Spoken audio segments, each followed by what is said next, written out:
welcome to the Howard Baker Center. Good afternoon. Welcome to the Howard Baker Center. I'm Marianne Wanamaker.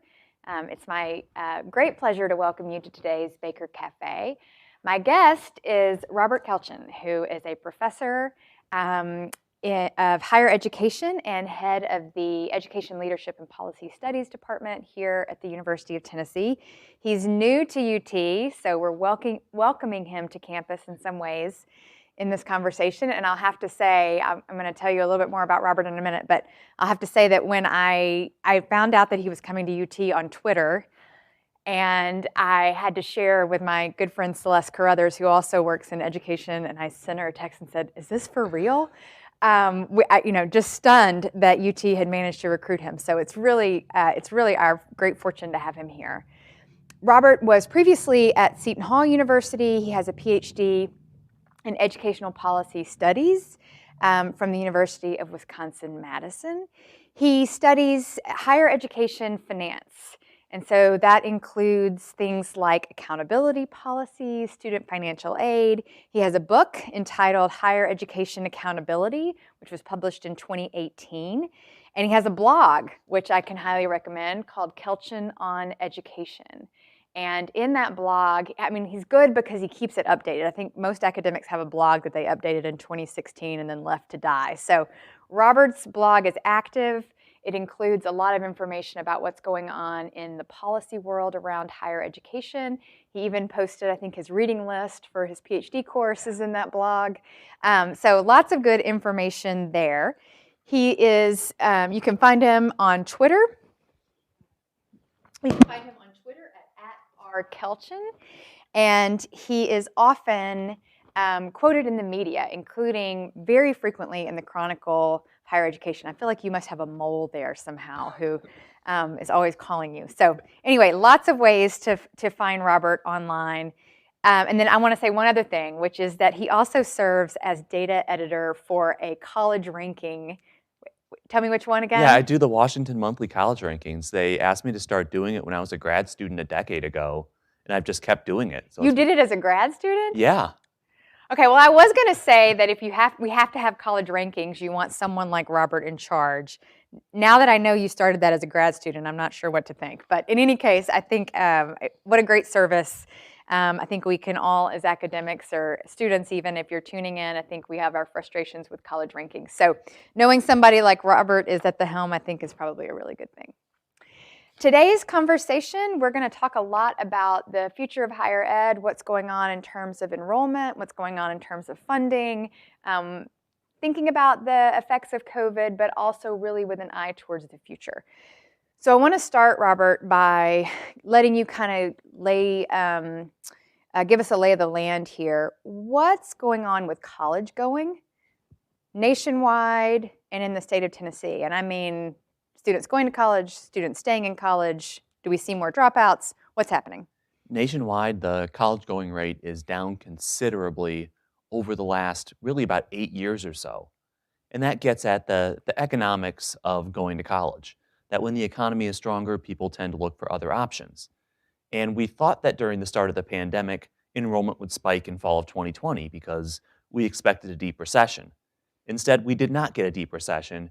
Enrollment ended up going down considerably as people took $15 an hour jobs instead of, say, enrolling in their local community college.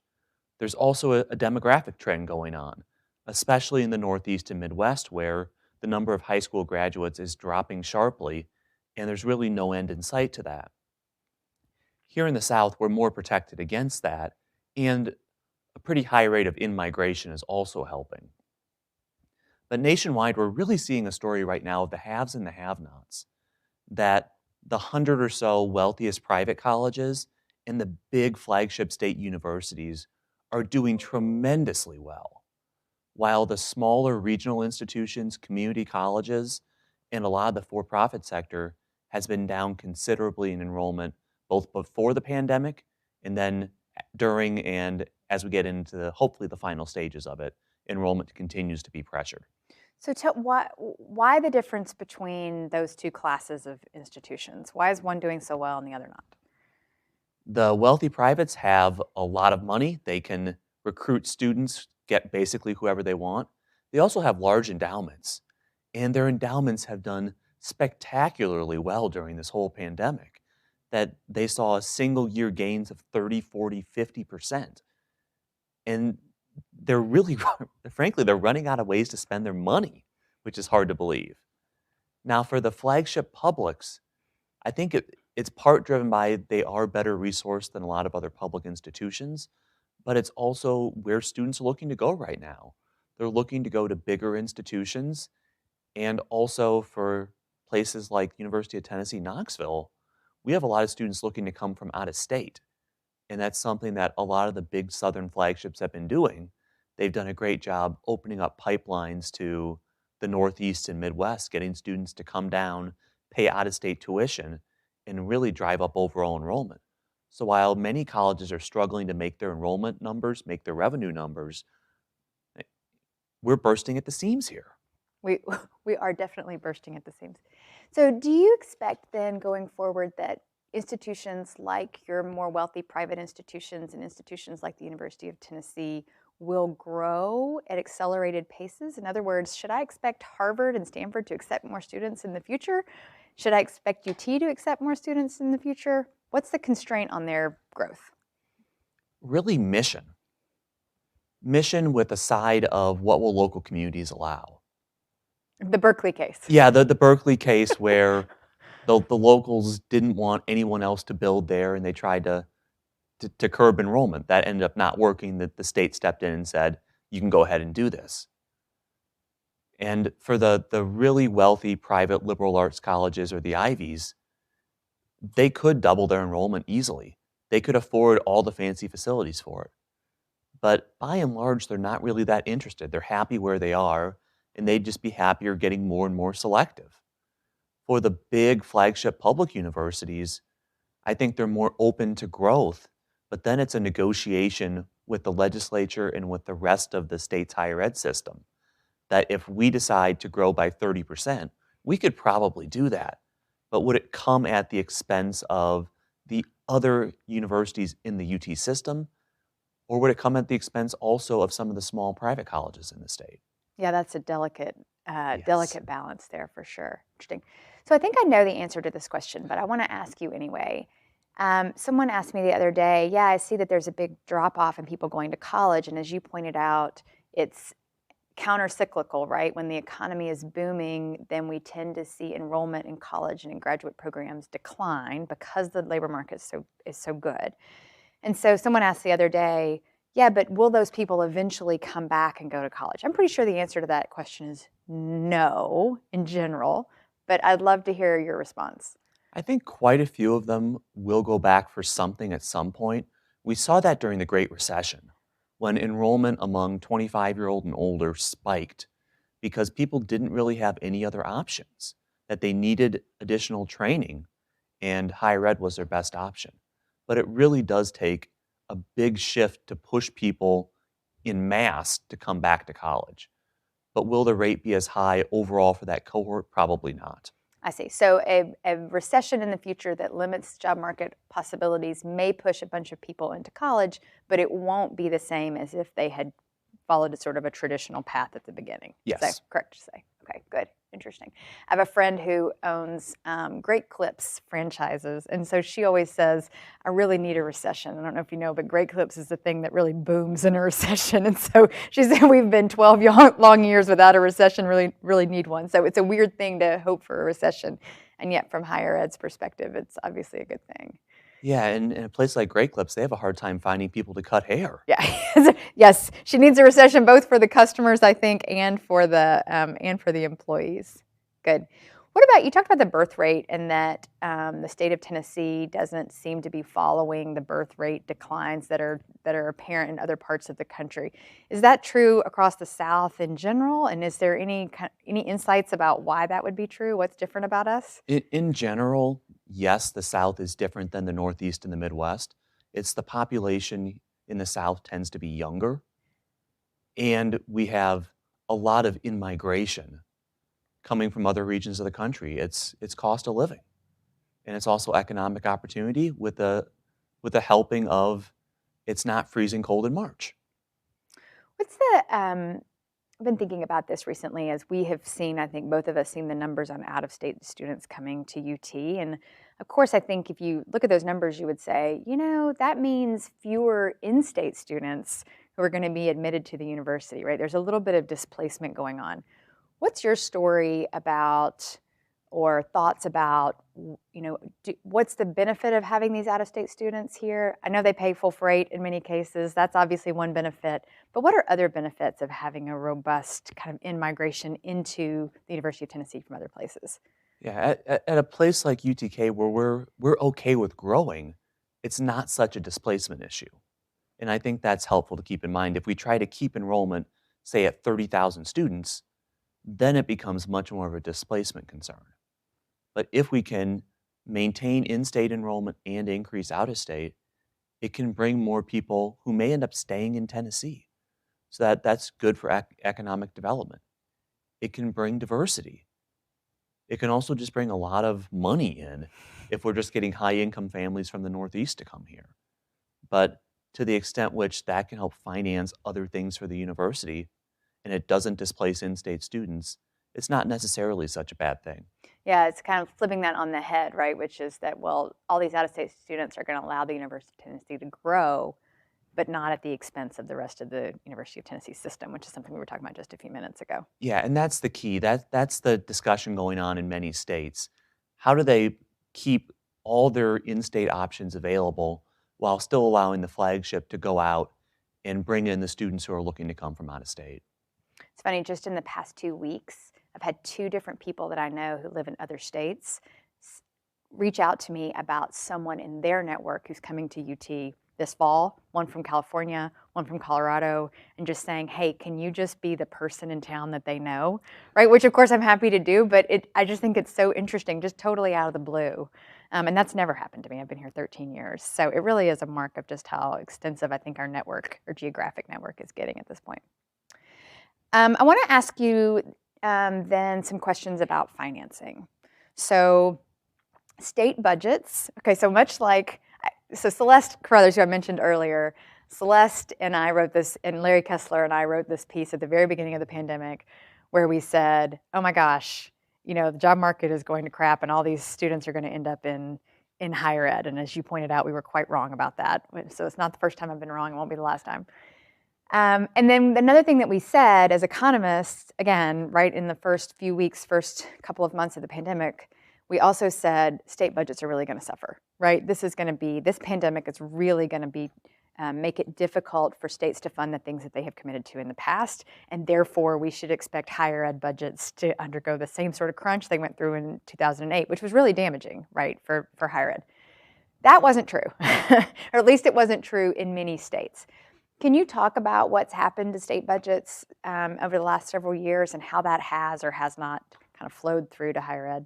Yeah, I had a lot of the same concerns, and the pandemic had the potential to be much worse than 2008 because during 2008, enrollment was strong. And on campus, students were strong. You got those revenues from having students on campus. And we were thinking, you may not have that for a while. Because they would be remote. Yeah, they might be enrolled, but they wouldn't be here. Or so they're not buying food, they're not paying for room and board. Yeah, they may take fewer credits, all sorts of things. And instead, the federal government dropped helicopters of money on colleges and on states, and people bought a lot of crap off the internet. And in a state like Tennessee, that's huge because the importance that sales tax plays. And states have ended up with incredible budgets for last year, this year, and quite possibly going into next year. And that's meant that higher ed's been able to keep getting support, even though at many institutions enrollment has been down. We've avoided a lot of the worst case scenarios, even though we're still not out of the woods. We've got inflation coming, and that's going to be a problem coming up. I want to talk to you about that in just a second. First, I want to, though, say that you said helicopters of cash, right? And you said windfalls. Yes. And so I think what we know about state budgeting is that when it's a helicopter of cash or when it's a windfall, then it's not likely that that money flows through to operating budgets at the university, and instead we get that in the form of capital expenditures, right? So people have said at UT for a very long time, it's way easier to build a brand new building than to hire 10 faculty. And that's because you commit to those 10 faculty forever, and the brand new building is a one-time thing. Has that been true? Is this kind of temporary nature of the funding boom translating into more capital than anything else? Some of it is capital. On the K-12 side of the budget, an enormous amount of it was capital because a lot of it was designed to help schools be safer to operate. The higher ed side, we've seen some of that, but a lot of the one-time money has really gone just to plug the holes in the operating budgets that otherwise would have developed or gone directly to students in the form of financial aid. Yeah, I forgot about the direct-to-student part, right? I mean, I think at UT we had a pretty robust system of identifying students who should get the money that came from the federal government and then distributing to those students. And somebody said, that was even faster than the unemployment insurance system operated. So kudos to UT for that. All right, now you mentioned inflation. Okay, so let's talk about that. Why is inflation? I mean, inflation is a risk. It's a concern for almost any organization, any business. So what is it about higher ed that makes the inflation concern perhaps that much worse? A big inflation concern is in the private sector, if you're making cereal, for example, you can try to increase your price to match up with inflation. In higher ed, we don't always have control over our own prices. What do you mean? Oh, and I'm being sarcastic. So what do you mean by we don't have control over our own prices? What does that mean? A big piece of that is the state or the board or the system basically tells us what we can and can't do for tuition. And that's the case for most of public higher education, whether it's explicitly said or it's implicitly threatened, that if you raise tuition, we'll take away your money. But even for private colleges, it's a challenge to increase tuition because students and families, they're frustrated with tuition right now, and they're not going to be happy with a 5% increase in tuition, which is not covering operating costs. And at the same time, you've got faculty and staff who are seeing inflation rising. They want pay raises. And if they can get them, somebody has to pay for it. So it's a lot of pressures all at the same time. Yeah, that's interesting. So if you have that cushion of an endowment, you can go to that, just try to figure out how to navigate this space. But if you don't have that cushion and you can't raise prices, it's really hard to figure out how you absorb something like 7% CPI inflation, right? Yeah. And the problem is most of the colleges with endowments, those are the ones that actually have the market power to raise tuition. And colleges with smaller endowments, something along the lines of about 3/4 of all college endowment funds are restricted for a particular purpose, and they can't just be used for anything, which also ties colleges' hands. Yeah, you can't use an endowment to give 5% raises. I think we're aware of that fact, right? Yeah, good. So does that mean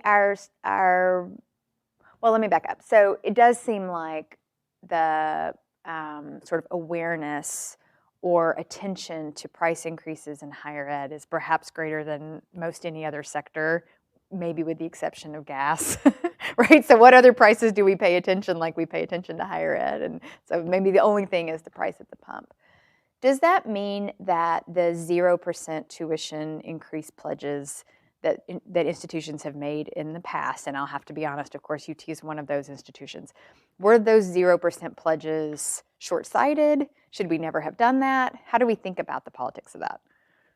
They still very well may be worthwhile if they can get legislative support. And right now here in Tennessee, we're doing okay because the legislature is looking at something in the ballpark of something like an 8% funding increase for next year. It's substantial, and that helps. And with enrollment being strong enough, you're bringing in enough students that a tuition freeze is okay in the short term. But it can really tie your hands if the legislature steps back or if enrollment really declines. Yeah, so if you get to the situation where the macroeconomic environment slows down and state revenue gets slower, but we still have the inflation challenges, that's where it gets to be a challenge because you're not going to get the same increases that you got in the past from the state appropriation, and you can't raise prices, right? And so then you're left without any tools to deal with it. Yeah, the only tool you really have two tools, I guess. One is you try to cut your costs, which in higher ed are really personnel driven. Can you try to go with fewer faculty and staff? And then the second piece is, can you grow enrollment to try to grow your way out of this? Which is a challenge because everyone's going to try to do that same thing. Yeah, everybody has the same playbook on that end. Yeah, and of course we started the school year here at UT without enough staff and dining halls, and I think we both know how that played out. So that that wasn't comfortable for anyone, and it was unintentional, right? It just was part of the sort of labor shortage of 2021 and even up through today. But yeah, the students weren't happy, administration wasn't happy, everybody was upset about that. So I appreciate the idea we can cut costs by cutting staff. That's a really hard thing to actually do in practice. Yeah, and it's also compression raises are happening right now that we're trying to bring all the full-time people up to $15 an hour and do raises from there because we want to keep our staff. But that all costs money as well. And they're all seeing their costs rising. So they're going in looking, inflation 7%. I want at least a 7% increase. And then where does that money come from? Now, there's, back to the question about higher ed costs, there's a narrative out there, which we're both familiar with, of course, that a college education is getting more and more out of reach for the average American household. Is that true? It's not as true as people think, that with grant aid taken into account, it's not that bad. But the issue is the sticker price, especially at the private colleges that dominate discussion, those are going up pretty quickly, at least before the pandemic. And people get the perception that college is not affordable. Although, if you can figure out the financial aid process, college can be fairly affordable. And then also you can take out federal student loans, which right now people aren't paying on anyway. They're not paying on them, but the rate on those federal loans we anticipate is those rates are about to go up, right? Yes, and one of the thoughts I had last week is there's been a growth over the last decade of private student loan refi companies. They're going to be squeezed because they aren't going to have people with interest rates high enough that they can cover their borrowing costs now. Yeah, that makes sense. So a refi, so let me make sure I follow that logic. So a student loan refi company would take a loan that was issued at a high rate of interest, right? And then refinance it, pay it off on behalf of someone, and then refinance it at a lower rate of interest. And as long as that rate of interest is higher than their own borrowing costs, then they're making a profit, right? That delta is their profit. Yeah, so if federal loans were at 6%, the last few years it's made sense because companies can borrow at very low rates. Those rates are starting to rise pretty quickly. So they might refinance somebody's loan at 4% or 5% instead of that 6%, and so the borrower is better off, and the refi company is fine as long as their cost of capital is lower than the 4 or 5%. Yeah. And so what you're saying is, as the overall cost of capital in the economy rises, finding the delta between that and 6% is going to get harder and harder. Exactly. We're squeezing, I see. And okay. We've got the federal student loan interest rates are tied to inflation. And that's really going to start hitting home if payments resume. They're explicitly tied to inflation? Yes, they're tied to the 10-year Treasury. And how many Americans are on variable rate student loans? Everybody?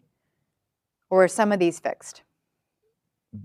They are fixed once you take them out. I see. But that first year you take out that loan, that is a rate set each year. So the rate varies, but then it's fixed once you take on that rate. So if you already have the loan, you're locked into whatever rate you borrowed at. There's going to be a decreasing probability that you refinance. Yes. Okay, but you at least have certainty over what you have. Yes. And it's those who are contemplating new student loans who are going to face these increasingly higher, I assume, interest rates over the next 2-3 years. I think that's what the market is telling us. Exactly. And how sensitive do we think college going is to those rate increases? Do you expect that in a couple years, when interest rates are 2 or 3 percentage points higher than they are right now, that will make a big difference in the college going rate? I don't think it will make that big of a difference to the college going rate because the interest charges really come to get you later after you leave, that you still have the money now. And it's a little different than a mortgage where you start paying back immediately. Yeah, that's a great point. And so will it matter for default rates? I think it will matter for, yeah, default, and then also just will people be able to repay if instead of having 4% interest, they're facing 7%. Yeah, it's a huge number. Someone was reminding me the other day that, a mortgage in the 1970s, when we went through the rapid increase in interest rates, that a mortgage in the 1970s might have carried an interest rate as high as 18%, right? Which we just have been in this period of such low interest rates. I think for many of us, it's just hard to imagine a world in which interest rates might be that high. And that's a mortgage. Presumably, financial aid would have a higher rate than that. So anyway, not that I think that's where we're headed, but it is very much a mind shift, I think, for Americans to think about, okay, well, now wait a minute, what happens if interest rates go up and not down, right? Because we just haven't been there in such a long period of time, 14 years. Yeah, and it's a generation that has no experience with this. That we haven't been at this place since what, the 80s? Right, that's right. Yeah. Yeah, and it's not just student loan. I mean, I imagine that it's student loan debt, but also the college-going population is also using credit card debt and other methods or other tools to get for financing their education, all of which would be sensitive then to these changes in rates. Yes, and it also squeezes colleges if they want to borrow for capital projects. Oh, interesting. And so I see. So so economists talk about the Federal Reserve raises interest rates in order to slow down the economy. And you and I are sitting here naming a bunch of different ways in which that rising interest rate might slow down, economic activity, including construction on campuses and students college going. And so it's sort of seeing that theory of monetary policy in action. What let me ask you about the extended moratorium on student loan debt repayment under the pandemic. Can you give me some thoughts on what was the original impetus for that, and then why have we continued to see these extensions? The original impetus was the economy may be coming to a screeching halt, and let's not put a whole cohort of borrowers in a situation where they've ruined their credit. It was a fairly quick economic stimulus as well, that instead of having to make payments, they got to keep the money. And then it's been extended 5 times at this point. The first few were the pandemic was still entirely underway with no vaccine.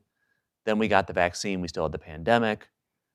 Then we got to last winter when it really looked like payments were going to resume. But we got the new variant that was very widespread and came right at that time. So payments were suspended one more time. Now we've got maybe another wave coming out of Europe coming here, but we also have an incredibly strong economy where all the economic indicators say, if we can't resume payments now, will we ever be able to? And this is all divorced from politics. It's an election year Democrats would like to keep control. And their base is very vocal about continuing the moratorium and then just go ahead and cancel debt while you're at it. And the Biden administration has held off some of those complaints from the left wing of the Democratic Party, but the signs are pointing more and more to we're not going to resume payments on May 1st. And at that point, they're not resuming till 2023. And at that point, why bother until at least 2025? Yeah, And then the Republicans might take control and decide, why are we doing this? We're going to get out of the federal student loan business. entirely. That's a possibility. Yeah, no, I think that. So, I mean, it really is a swing voter issue, right? And so I worked in the last Republican administration, and I can remember a conversation where a pollster was in the room and said, the one thing that you can't go wrong with American voters, especially like the swing voters who might go either way, the one thing you can't mess up with is student loan debt. If you do something to lower their student loan debt, it's a home run, right? And so it's interesting to see that play out now. And of course, the Biden administration had the perfect entry into that, but it's really hard to go backwards. Making people's student loan payments go back up is a really painful thing. And as you pointed out, it's not going to happen in a midterm election year. I've been hearing from some people in my social circles that although they are fully capable of paying off their student loans, right, they've taken a long pause. And the reason they've taken a long pause is that they think there's some chance that this whole thing, that their debt's going to get canceled entirely. What do you think the probability of that is? Do you have any insights on it? It's rising. I think the easiest thing is to continue to kick the can down the road and let it be the next administration's issue. But a fair amount of the dollars now are in public service loan forgiveness, where if you're in a public service field, all these months of the moratorium, they count as payments. So they're already getting some forgiveness. And these are disproportionately people with a lot of grad school debt. I didn't know this. So you're in public service. It's not just that you're delaying having to pay these things. It's that every month they act as the balance sheet acts as though you did pay it. Is that right? That whatever you have left after 120 months of payments is forgiven, and they're counting as a payment. Oh, wow. Interesting. Okay. I understand now. All right. That's really interesting. What you hear when you talk about this in public, and this is not a topic I don't know very much about, so I don't spend a whole lot of time talking about it. But when you get into these conversations about student loan debt and potentially canceling student loan debt, you get a lot of incoming fire about fairness. Yes. It's not fair. Okay. So how do we think about the fairness of such a policy, or should we even worry about whether it's fair to previous generations who paid off their debt or to future generations who might have to take on debt again? Yeah, the previous generation's issue, at some point, it's just done. But what do you do for people who chose to make payments during the pandemic? Because, I mean, they could arguably be in about the same situations of people who chose not to. And they will be howling. There's no doubt about that. And even if we end up forgiving all student loan debt, it starts coming right back. And even if there's tuition-free public college, there's still student loan debt for things like paying for living, which you need to do if you want to go to a private college or graduate school. And those issues are a lot thornier because the ultimate issue, it's not necessarily just the price of higher education, but it's the cost. What does it take to deliver it? And that's a lot harder to bend because people like a quality campus experience or even a quality online experience. And those things cost money to do. Sure, as we well know. Let me take a pause for just a second and say to our audience that on your screen there's a URL that you can use to send questions. And I can see your questions right here. So if there's anything you'd like to ask Dr. Kelchen, go ahead and enter that in that link. Robert, let's switch gears a little bit, and I want to talk about a topic that you have written a lot about and are widely seen as an expert on, and that is performance-based funding.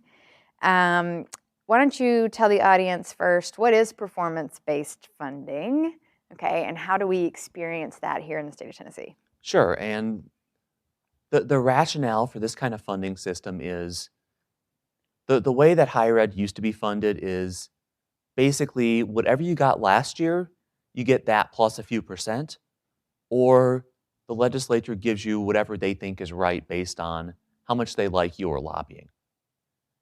And that creates equity issues. It also doesn't create the incentives to be as efficient as possible. That if the state wants colleges to focus on, say, undergraduate degrees, but a research university does a lot of other things, they may be taking money that undergraduates pay and using it toward other things. Cross subsidies happen a lot. And the goal of performance-based funding systems are to directly incentivize colleges to focus on things that the state wants. And Tennessee's been a national leader in this since 1979. They were the first state to try this kind of funding system. And we're funded based on progression and completion of undergraduate degrees, completion of graduate degrees, and also, since we're a research university, on the research funding that we bring in. Is it an accountability system? Is that what it's designed to do? It's definitely an accountability system where it can be as much just getting public and legislative trust as actually trying to ratchet down the screws and improve outcomes. It's a way that everyone knows what's going on in the system and they're comfortable with the direction that we're taking. Okay, good. So what do we know about the effectiveness of performance-based funding, either in Tennessee or elsewhere? The effectiveness is pretty well mixed, that there are a lot of studies that show absolutely nothing going on. And the rationale for that is that colleges were already they're either already doing what the state wanted them to do, or they're unable or unwilling to improve their outcomes. Unable, they don't have the financial resources, or they simply don't know how. Unwilling could be there's not enough money at stake for them to really care. And there are some studies that have shown some modest positive effects, and there are some studies that have shown some really concerning negative effects, especially about access to college for historically underrepresented groups. And our friends doing state policy work, they know this, and they've been trying to revise systems to make sure that colleges get extra incentives for serving those students well. And I think that's helped to at least some extent. So just so our audience, make sure our audience is on the same page that we are. So a performance-based funding model holds this inherent tension between I'm holding you accountable for a particular outcome that I want. For example, what's your graduation rate Yeah, conditional on enrollment? And at the same and so that's a good thing, right? But the unintended consequence of that is that okay, but that might change who universities choose to admit on the front end. So if exactly. my goal is making sure you last till the fourth year and graduate, then I might then select differently a freshman class with that goal in mind. And in that process, I might leave some people out, and I might leave them out systematically in a way that is not to the advantage of the state as a whole. So I might leave out minorities, I might leave out first-generation college students who don't have the same set of supports. In general, I might leave out riskier students. Does that sound right? Exactly. If you're thinking about where you recruit, that you may recruit from high schools where students have more resources and are better prepared because those students on average will be more likely to succeed. So that can make sense for the college financially, but it doesn't meet the state's ultimate policy goal. Yeah, so it's ultimately counter to what the legislative body wants you to do, almost certainly. And so, are there creative ways around that? How, if I want to hold this 4-year graduation goal or 5-year graduation goal, what can I do to make sure that doesn't then result in universities engaging in that sort of selection? Yeah. One good example is earlier systems used to look at that graduation rate, the percentage of students who graduate. And colleges did everything possible to game that number. For example, they'd bring students in on a summer bridge program where students who are maybe not quite as well prepared, they get extra intensive help during the summer, which is good for the student as well. But since they start in the summer, they didn't count in that first time full time fall graduation cohort. I'm And, chuckling. Okay, that's and pretty smart. yeah, and that's why like U.S. news rankings get gamed so much because they still stick with that number because that's what students and families want to know. But from a state perspective, they've pretty much switched now to the number of students who graduate. That even if you have some who may not be able to make it across the finish line, if they make a good chunk of the way and you're educating more students, you end up getting more money. And yet, I think we know that a large part of the student loan repayment problems come from students who took out the loans and didn't get the degree. Is that not true? That is definitely true. And a lot of those students never make a single payment on their loans, which suggests it may not just be a financial issue, it's they were so upset at the system. But if you think about the incentives here, Yeah. right? The state makes a rule, the the university finds a way around it. So I'm incentivizing you to graduate a number of students. The university says, okay, I can hit that by admitting a bunch of people, and some of these aren't going to make it through, right? And the cost of that gets shipped to Washington, D.C. in terms of federal loan default. Is that Yeah, right? and you have to weigh the incentives here to where you get some money as students go through the system as well. That if they can get halfway through and get at least some skills, I mean, the research shows that as a whole, they get some financial benefit from it. I It's see. the people who make it through 6 weeks or a semester. Those are the ones who really are harmed by the system. Good. And hopefully they didn't rack up that much debt Yeah. for 6 weeks. Good. We have a question from online. So this question asker wants to know about a potential increase in the federal Pell Grant. So Pell Grants are one of those things that people have almost an infinite number of ideas about how we could do it differently. You've heard everything from they should be more generous to they should cover a broader set of students by lowering the requirements for what it takes to receive one. For example, can you get one if you're enrolled part-time or if you're taking a short-term program rather than a standard kind of 15-week semester. So what's the current chatter about federal Pell Grants? Should we expect that money to be different in the future? What's the momentum? The Pell Grant's sitting right now a little bit over $6,000 a year. It's kept up with inflation overall over the last couple decades, but it's gone nowhere near the increase in college tuition. So the purchasing power is down, and there have been proposals to double the Pell Grant, proposals basically ignoring the Pell Grant, just going to tuition-free public college or community college.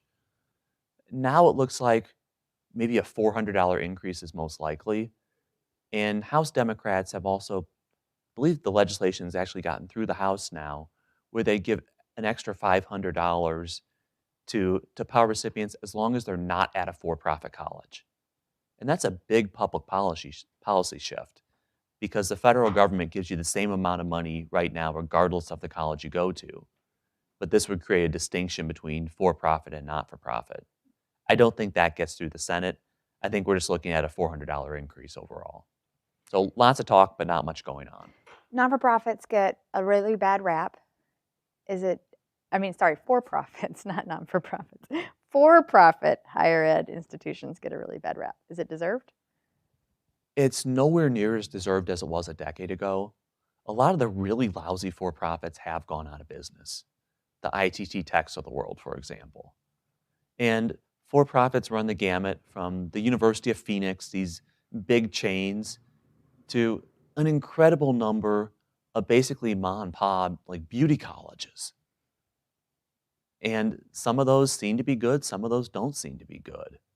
But the worst, I'd say the predatory ones, a lot of them have been driven out of the system. And then you have just a wide range in quality, but you also have a wide range in quality in other sectors. Good.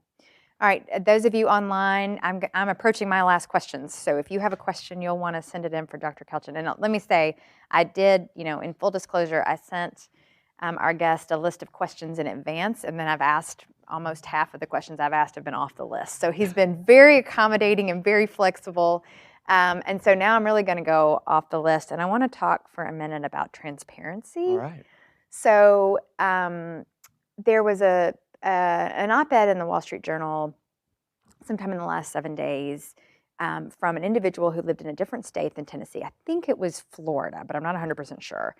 And in that op-ed, this person argued that it is really beneficial for people in the state where he lives that the university, the flagship university, publishes earnings outcomes for every major on campus. So you can tell, in 5 years on average, what do graduates with this major earn? In 10 years, what do they earn? In general, so that's one example. In general, there's been a lot of discussion in the past about things like college scorecard, right, which line up universities next to each other, colleges next to each other, and allow you to compare on different metrics. Where are we on transparency? Is it an unambiguously good thing, or is there such a thing as kind of sharing too much information? Where are we, and where should we be going? I think it's pretty darn close to an unambiguous good thing, that we're trying to justify a pretty large public investment here, and we're trying to give students and families some information about how their choice is. And it's not necessarily, at least from my view, trying to guide students to the absolute best choice, that if the highest earning major is petroleum engineering, it's not necessarily everyone in the world should go into petroleum engineering. It's, if you want to go into this really, really low paying field, here's more information about it, and then you should think about whether that's the right decision for you. But also, if we don't publish this kind of transparency information, it's really hard to get public support for higher education, because there's a lot of narrative about students taking out $100,000 in debt for bachelor's degree, and they're a barista at Starbucks afterwards. The data don't suggest that. Yeah, the big scapegoat, well, at least sometimes in circles I'm in, sometimes the big scapegoat is art history majors. Like, don't send your kid to college to major in art history. But turns out if you look at those data, students who major in art history do really well. Right, so it's almost like, oh, you need to pick another scapegoat. You know, one of the things, and we have another question, I'll ask you that in just a minute, but one of the things that bothered me about that op-ed was that the sort of, in an economist's framing, like the causal language. Mm-hmm. So it was like, if my child majors in petroleum engineering, they will earn, and then he quotes the average number. And then he says, and if my child majors in English, then they will earn, and quotes the average number. And of course that's false, right? I mean, it's not a guarantee of what's going to happen if the same student enrolls in English versus in petroleum engineering. And I feel like sometimes that gets lost in the narrative. It doesn't necessarily tell you what you as an individual experiences. It tells you what people who major in that on average experience, and they're going to be different across a bunch of different dimensions. And it also depends on what skills do you bring into this. Yeah. That maybe if you're looking at some similar majors, if there are big differences there, then it might be worth looking into. But if you're good at math and you like the idea of engineering, art history may not be the best field for you because it doesn't match your skills. Yeah, that's exactly right. Okay, last question comes from the audience. So they said, earlier on you talked about navigating the financial aid process. So I asked you if college is too expensive, and you said, well, if you can navigate the financial aid process, then at the end of the day, the amount you pay isn't that bad, something like that, right? And so this question is, okay, but what resources are available to people to navigate that process? And do you think the revision to the FAFSA, the federal, Free application for federal student aid. Thank you. Free, meaning you don't have to pay any dollars, but you can spend half of your life in it. So do you think the revisions to FAFSA that made it simpler are going to help people navigate this process?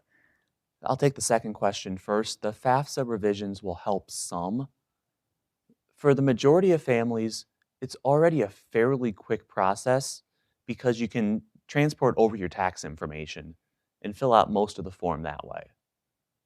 But it is a nightmare for a substantial minority of families. For example, if your parents are separated or you don't file a tax return, or you if live with your grandmother. Yeah, or if your parents refuse to provide their financial information.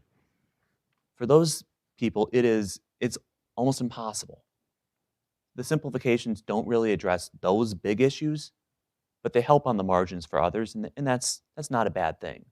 In terms of resources for this, Tennessee's a great place for this, especially if you're coming right out of high school, because the Tennessee Promise Program has resources about this, and they also require you to file the FAFSA. Those things help. Most colleges, their financial aid offices will also help to the ability they have resources. And this can be where if you're looking to go to a smaller college that's really trying to grow its enrollment, they will bend over to help you as much as they can. I remember my parents complaining about the FAFSA when I was going to undergrad, but it went in one ear and out the other. Yeah. And then several years ago, I became a Tennessee Promise mentor, and that just reopened this whole can of worms we're talking about. And it was stunning to me how many of my mentees struggled with the FAFSA because of complicated family situations, that it wasn't clear who was supposed to be filling out this form, and also that they might be in a family where no one has ever filed taxes. Yeah. Right? And so then it gets really complicated. And you're right. I mean, the answer to all of their questions, they would ask me first, and of course I have no idea, but the answer to all of their questions ultimately ended up being answered at Pellissippi, because they would have these Saturday kind of FAFSA camps where they would bring students, and some parent or guardian would show up, and with the financial aid counselors at Pellissippi, they would figure it out. But in the absence of that, I think it would have been a failed attempt to go to college because it's just too complicated to navigate. Good. Dr. Kelchen, thank you so much for joining us. This has been fun.